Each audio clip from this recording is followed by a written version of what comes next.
Everybody loves to talk about moving into Tacoma and why you should, but everyone forgets to talk about the true factor of the cost of living that comes with living here in Tacoma, Washington. So today we're going to talk about the true cost of living coming from a local that has to pay these taxes and the utility bill every single month. Now there are going to be a few little surprises on the way, so make sure you stay and enjoy the video. When you decide to make the move, the first thing you're going to think about is the housing costs and the possible situations you're going to be facing when looking at the rent.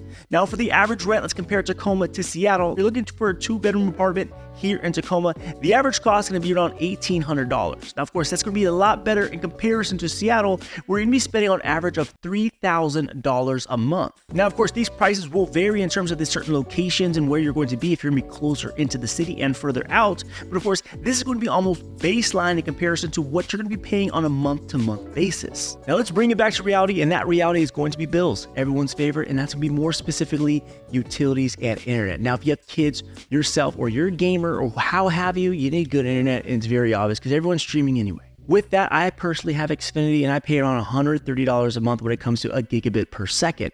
Now I do not have TV, it is strictly just internet, and honestly I feel like I'm paying a lot. You can definitely go cheaper in terms of a lower internet speed and probably get like $80 a month, or they have some new customer deals. Unfortunately, I don't get that anymore. Now, if you want to change internet companies, you do have a couple options. You do have, for example, Xfinity, you have CenturyLink, and you have Rainier Connect. I'm sure there's other ones, but those are the primary three. But unfortunately, we don't have fiber yet, Google Fiber. One day, we may be blessed with some good internet finally. Now, personally, when it comes to Xfinity, I don't have any issues or complaints, but I do wish it was a little bit cheaper, but don't we all wish things were cheaper? Now, moving on, we are going to our utilities. Now, I just checked my bill for this month, and I'm paying $370 when it comes to my overall utility costs for my property here in Tacoma. That's going to have your water, your electricity, your sewage, your trash. Every single utility is going to be wrapped all in one when it comes to TPU. That's going to be Tacoma Power and Utility. That is my average basis over the entire year. And of course, we are getting past the winter months. I believe my highest bill in December, January was $386. And that is at the absolute peak of when you're actually using all of your energy to conserve the heat within your home, especially when you have a little beautiful baby that's telling you, "I'm cold, Dad." But of course in crying language instead. I wish it was that easy. Before we move on, if you're enjoying this video, do not hesitate to hit that like button. Of course, it does help me, it helps the channel. And why wouldn't you want to help out some guy on the internet telling you about Tacoma?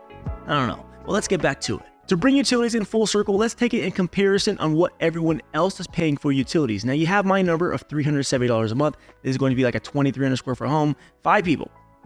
In Forbes, with their article that they just posted here in February, they stated that the average American is paying around $429 a month for utility costs. Now, that's around $50 more than what I'm currently paying. Now, if you are to be comparison for cost of living for everyone else, Tacoma might be striking that checkbox for you.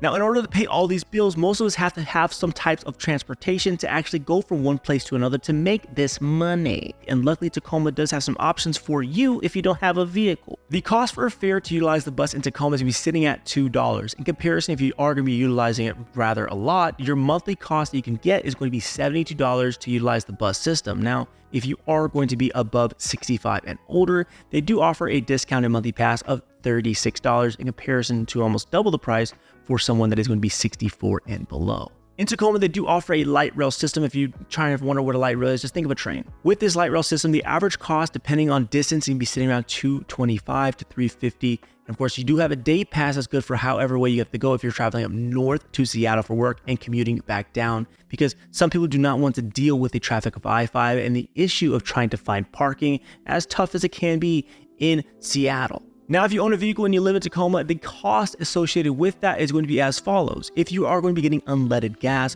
currently at the time of this recording, you're probably going to be paying around $380 to $390 for unleaded. And if you're going to be premium, anywhere from $420 to $440, sometimes even higher depending on the location of where you're going to be. Yes, it is cheaper if you go to certain locations in Tacoma to get your gas. Now, if you're going to be in diesel, and me personally, my truck is a diesel, it's probably range around $440, in some areas probably $480 in terms of the cost for diesel at your fill up whenever you got to do the unlucky moment where you have to fill up your tank. When it does come to parking here at Tacoma, overall, you're really not going to have much issues at all unless you're going to be going down to the Ruston waterfront, because it does get a little bit tight there, especially in the summer because so many people want to go down that way for the great views. Now, if you're going to be in downtown Tacoma, you do have to pay for parking in certain locations. Make sure you pay good attention to that because you're going to get a nice little ticket. And also, if you don't have a front license plate, I know your car or your truck looks so much better without a front license plate, but they will ticket you because you have to park nose out. You know, I found out a couple times. I'm just trying to save you some money. Unfortunately, I wish I could close the topic of transportation talking about the non-issues of parking here in Tacoma, but I have to bring up an unfortunate and disturbing fact. This year in 2024, car insurance premiums in the state of Washington, and more specifically Seattle, has increased 20%. It doesn't matter where you're looking, every single city has its costs that are going to be associated with it, but of course, Tacoma is always going to stack up well. But for all the people that are watching the video that are considering in moving to Tacoma or even Seattle, do not hesitate to reach out and of course, contact our team. We bring these communities so much business that it helps us during the negotiation process to ensure that you are getting the best deal possible to bring those costs down even more. One of the more important topics is going to be the healthcare here in Tacoma. Personally, for me, I did my time in the military and I have the VA. So with that benefit, I personally don't have to worry too much when it comes to the costs associated with the healthcare systems. Now, my wife, on the other hand, she is with a union, and luckily for her, she only pays around, I believe, $120 to cover the entire family. It does have some pretty good healthcare. Now, we did have our baby here in Tacoma in St. Joe's. We paid, I believe, after everything was probably around $350 for the entire birth of our son, Octavio. With that, the total cost, I believe, would have been $60,000 or $70,000. Personally, I'm just grateful that we had to pay all that. With my personal experiences of the accessibility of it, when you are going to be living here in Tacoma, you are going to have Tacoma General and St. Joe's. You're going to have a lot of opportunities in terms of a lot of the urgent care and the primary care facilities here in Tacoma to assist you. So honestly, Tacoma, when it comes to the healthcare experiences, I luckily don't have a lot of issues. And you do have a lot of ability to go to different locations in Tacoma if you do need that care. The cost of healthcare could be very drastic from one job to another, and everyone's job is totally different. I used to work at a corrections facility, and it used to be a lot more in comparison. There is people that I know that are paying over $1,000 a month when it does come to healthcare costs. So trust me, I know that it can be very expensive.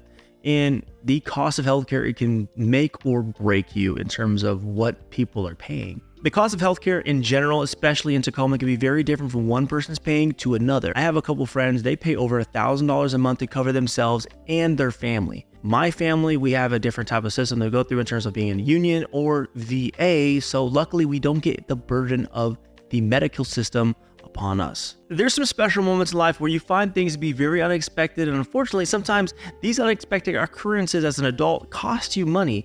And unfortunately, that is going to be one thing that you're going to be facing when you're living within the Tacoma and Seattle areas. Now, when you are in the greater Pierce and King County, you are going to be subject to RTA tax. I'm going to say that one more time. RTA tax. It's a Regional Transit Authority tax. And with that, they're going to be taxing you on your tabs. Yes, the sticker on your license plate to annually register your vehicle here in the state of Washington. And that is going to fund the light rail system upgrade that's going from Seattle to Tacoma. Now, we voted this down years ago, and they said we didn't know what we were voting for, and they nixed us, okay? So to break it down, for your tabs, they go in terms of the average cost of MSRP. Now, of course, I may not be the best person, but in terms of, I have a friend, Jared, that sells vehicles, and he said, basically on average, for a rule of thumb, every $10,000, just say you're paying $110. So if you have a $50,000 vehicle, your tabs are $550 annually, and of course, they slightly decrease. And of course, that is going to be on top of the taxes that are in general for your registration of your vehicle annually. So you can see how expensive that can get every single year when it comes to just registering your vehicle. But one little fun fact, if you are a VA veteran and you have 100% disability, you can get that waived. You get a little yellow sticker. So of course, if you're driving around here in Washington, you saw a yellow sticker on the vehicle, that could be one of the reasons. So fun fact for you. Now that we've covered all the costs associated with living here in Tacoma, you'd be sitting back and wondering, well, what else is there? How good is the food? How nice are the people, and what is there to do? Well, I got you covered. Make sure you click on this video that's going to give you all of the pros and cons associated with living here in Tacoma. Go ahead, click it. Don't be shy. I'll see you there.